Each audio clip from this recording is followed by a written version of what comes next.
દેવાદ બોદરની દીકરી સિંધમાંથી કાગળ લખીને પોતાના ભાઈને કહે છે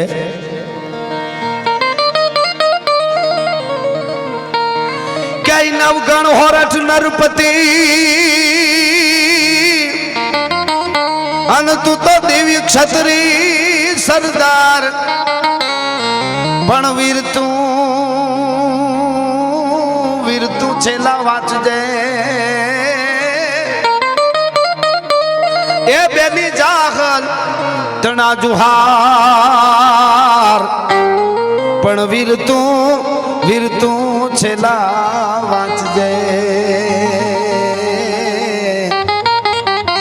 અરે બેન જાહલ તણા જુહાર નવગણ હોરઠ નરપતિ અને દિવ્ય ક્ષત્રિય સરદાર વીર તું છેલ્લા વાંચજે બેન જાહલ તણા જોહાર જાહલ સિંધમાં થઈ જપત અન ફરમાવ્યો નૃપ ફરમાન મારી આડા અને પેરા ઉભી આ તો તેગ ખુલી તુરકાન અને ગીગા બાપુ લખે છે કે તરકાન મું પર નજર તાકીન વચન એ કફરાવદે સુલમી એ હાબળીન બોલ જાહલ રાયું ધડકી રદે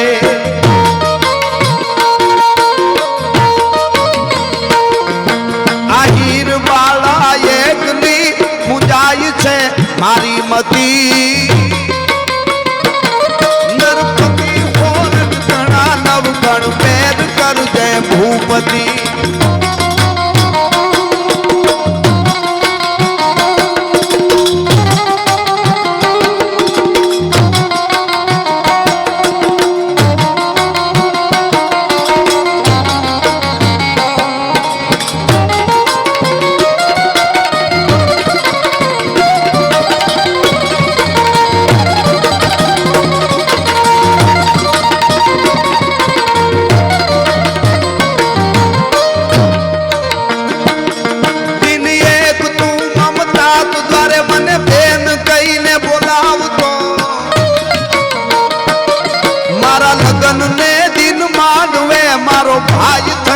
માલતો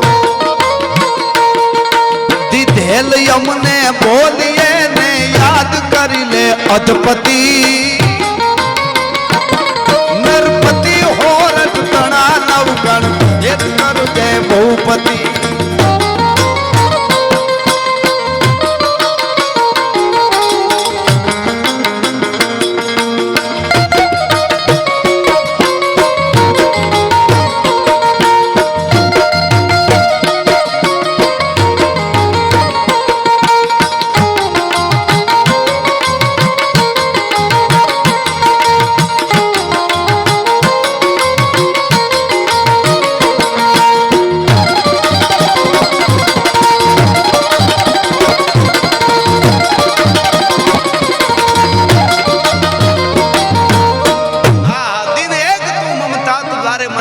કહીને બોલાવતો ને મારા લગ્નને દિન માંડવે મારો ભાઈ થઈને માલતો હવેની કડીમાં આયરની દીકરી બોલી છે જેટલી વાર હું ગાઉં એટલી વાર મને આનંદ આવે મામા હાવ જાણીતી રચના છે કેટલી વાર બોલ્યો હોય પણ શું કહે છે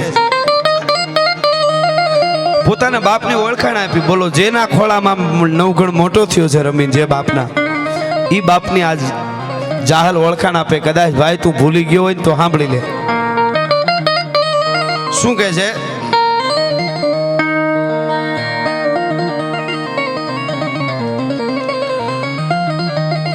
એ નવગણ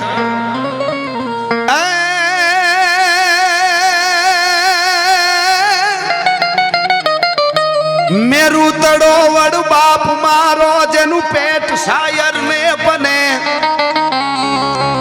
જગ બીચ કર્યો વંશ જાતો ન તખત બેહાર્યો તને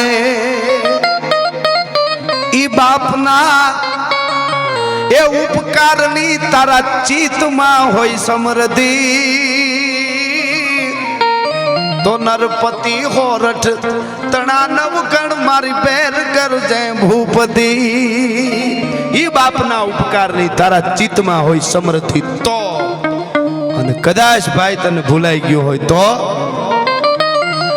કે વધુ જાણ હું લખતી નથી તને નરપતિ સમરણ ન હોય તો બોદર તણી યાદી હજુ દિલમાં હોય તો હુઈ બાપુ પટાધર તણી બેટી આજ ધીરજ ખૂટી દઈ ધ્રુજતી નરપતિ હોરઠ તણા નવ ગણ મારી બેર કરજે ભૂપતિ. અને હવે નીકળી જેદી ઉગાનું માથું કાપ્યા પછી મારા ભાઈનું માથું કાપ્યા પછી આંખું કચરવા જવાનું હતું અને મારી માને આવીને કહેવામાં આવ્યું તેદી હોનબાઈ આયરાણી ત્યાં ગઈ તો આઠક બાયું બાવડા જાયલા હોય લાડુ મોઢામાંથી પડી જાય ને હે મારા ઉગાને મારી નાખ્યો એમ નહોતી ગઈ મારી માં નવખાણ તો કેમ ગઈ તી જેમ પિક્ચર બતાવે ફિલ્મ એમાં કડીમાં એને બતાવ્યું છે કવિઓ કે ઉગો સહોદર ભાઈ મારો જેને હણ્યો તું કારણ હસી ઈ જનની એ કચરી આંખ જેની કામળી કમરે કસી. કામળીની ભેટ વાળી મારી માં આવી ત્યાં આયરાણી તેથી આંજાતા આંજણ મારી માએ આંખે ને હરખ ગીત ગાતી હતી નરપતિ હોરઠ તણા નવ ગણ મારી બેર કરજે ભૂપતિ. વધુ જાણે હું લખતી નથી તને નરપતિ સમરણ ન હોય તો પણ દેવાત બોદર તણી યાદી હજુ દિલમાં હોય તો. અને છેલ્લે લખે છે અવધિ મહિના 3 ની મેં સિંધ મહીપત છે કરી વીરા અવધ વીતી જશે તો માનજે જાહલ મરી. આબરૂ હોય તો બધું હોય નવખાણ. અને તું એમ ન માનતો કે તું અહીં ન આવે તો અમીર હુમરાના રોટલા ઘડવા જાઉં જાહલ એના ઓરડે હોય ઈ વાત ન માનતો. કારણ ભગત બાપુ લખે કડી મને ગમતી શું કે છે કે વીરા કાપડું મારું રુધિર ભરું એમાં કોમળ રે સમીએ નદરો અવધિ જોવી ત્યાં પછી આવીશ તો ખોટ કાપડ કોરની વાત લડી એ મારી લાશ પરે તું ઓઢાડી જાજે શમશાનની સેજની ચૂંદલડી. અબથી જો વિદા પછી આવીશ તો ખોટ કાપડ કોરની વાતલડી મારી લાશ પરે તું ઓઢાડી જાજે શમશાનની સેજની સુંદરડી. આવા શબ્દો રાજપૂતનો દીકરો સાંભળે અને પછી જુનાગઢની ગાદીએ બેઠો રહીએ તો એને રાજપૂતનો કહેવાય સાહેબ. અને પછી અહીંથી વાર જાય એની હારે કેટલી ફૌજ છે કેવી માતાજી એની હારી રહી છે એને દરિયામાં કેળા થઈ જતા હોય. શ્રદ્ધા હોય તો આ બધું થાય વિશ્વાસ હોય તો આ બધું થાય. આ કોઈ અંધશ્રદ્ધાની વાત નથી. આપણો દેશ અંધશ્રદ્ધાનો છે જ નહીં. કોઈ એમ કહેતું હોય આપણા સનાતન ધર્મ જેવી કોઈ કામ જ નથી કર્યું એનો તમને દાખલો આપું.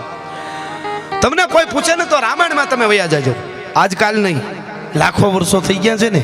રામાયણમાં જેથી લક્ષ્મણજીને લખનલાલજીને લક્ષ્મણજીને જેથી મૂર્છા આવી ને તેથી ભગવાન રામે હનુમાનજીને કીધું કે સુષણ વૈદ્યને લઈ આવે. વૈદ્યને લઈ આવે ને વૈદ્ય આવીને કીધું કે મંદરાચલ પર્વતમાં જડીબુટી મળે તો ન્યાય હનુમાનને લેવા મોકલ્યા હતા. મામા હળાહળ કળિયુગમાં 21મી સદીમાં એનો પુરાવો છે કે અમારો ધર્મ અંધશ્રદ્ધા પહેલેથી નથી ફેલાવતો.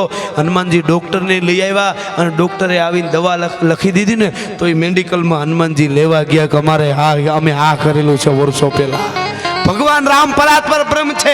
એ એક આખો સમય હતો રામ હાથ ફેરવે તો લક્ષ્મણ ઊભા થઈ જાય પણ રામને ખબર હતી આગળ દુનિયા કોઈ કોક દીક એવું કરશે કે હાથ ફેરવે ને કદાચ એવી રીતનો ભુવાને ભેળા કરી અને બેઠા રહીએ અને ડૉક્ટરને ન બોલાવે એટલે અંધશ્રદ્ધા ન ફેલાય એટલે ભગવાન રામે હનુમાનજીને સુસેનને બોલાવવા માટે મોકલ્યા છે અને ઔષધિ લેવાય મોકલ્યા છે.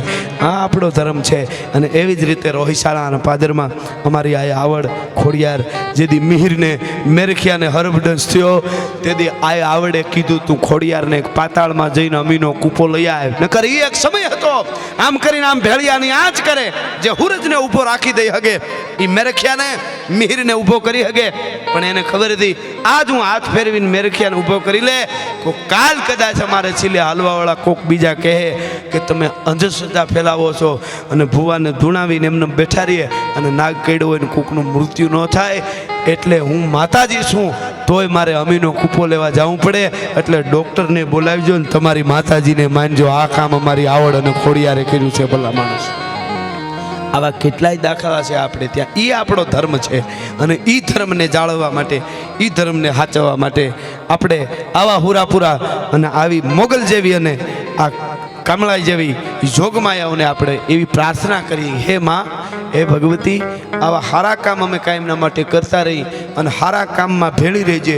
માતાજી પાસે 9 લાખ લોબડિયાળીમાં તમે આ કમલાક્ષની આપણે કંઈ કમળાએ મેં શરૂઆતમાં કીધું, પહેલી વહેલી આપણે ત્યાં 4 પ્રકારની લક્ષ્મી કહેવાય છે. પહેલી વહેલી કોઈ લક્ષ્મી હોય ને તો એને મહાલક્ષ્મી કહેવાય.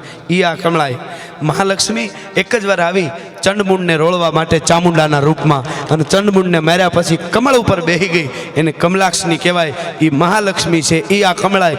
બીજા પ્રકારની લક્ષ્મી છે એને સંચળા કહેવાય. સંચળા કહેવાય, ચપલા કહેવાય. સંચળા બીજા પ્રકારની લક્ષ્મીને ચપલા કહેવાય. એને બીલીની સવારી છે. ઘણી વાર ખબર આપણે જાય ભાઈ મોવા માટો મારવા ગયો ને 10,000 રૂપિયા કેમ વપરાઈ ગયા ખબર ન પડી, વૈયા ગયા ખબર વગરના. બીલી સવારી આવે ને બીલી સવારી જાય, એને ચપલા કહેવાય. ત્રીજા પ્રકારની લક્ષ્મીને સંચળા કહેવાય. એને ઘુવડની સવારી છે, સંચળા છે. ઘુવડને રાત ગમે તો આ લક્ષ્મી રાતે આવે. અમુક એવી લક્ષ્મી આવે ને રાતે આવે ને રાતે જાય, પછી 12માં જાય, બીજે જાય, કલબુમાં જાય, જ્યાં જાતી હોય ત્યાં જાય, રાતે આવે ને રાતે જાય. અને ચોથા પ્રકારની લક્ષ્મી છે એને શુભ લક્ષ્મી કહેવાય. એના હાથીની સવારી છે. આવે તોય ધીરે ધીરે આવે અને જાય ને તો આખું ગામ ભાડે એમ ડંકા વગાડતી જાય કે આ પરિવારે આટલા ઉડાડ્યા, આવા સારા કામ કર્યા, આટલા માણસ જેમાં આવો યજ્ઞ કર્યો. એ હાથી ઉપર બેહીને આવે અને હાથી ઉપર બેહીને જાય, એને શુભ લક્ષ્મી કહેવાય. જેને શુભ લક્ષ્મી મળી હોય એ સારા કામ કરી શકે, સારો વિચાર કોકને આપી શકે. એવા સારા કામ, એવા સારા વિચારો આ ભગવતીના ખોળામાં, માના ખોળામાં આપણે કંઈ કાયમ આવા કામ કર્યા કરે. 3:45 જેવું થઈ ગયું છે. સાહિત્યનો ઘણો સમય, અમુક સમય હોય છે, એટલે આપણે અત્યાર સુધી સાંભળ્યો એ બદલ ખૂબ ખૂબ આભાર. મામા ડાયરો જ્યારે જ્યારે પાછું આવું કંઈક સારા કામ તમે કરતા રહ્યો, ખૂબ રૂપિયા મળે, ખૂબ તમે હવે સારા કામ કરો અને અમને ખૂબ આપો, એવી પ્રાર્થના સાથે જય ભગવતી, જય માતાજી.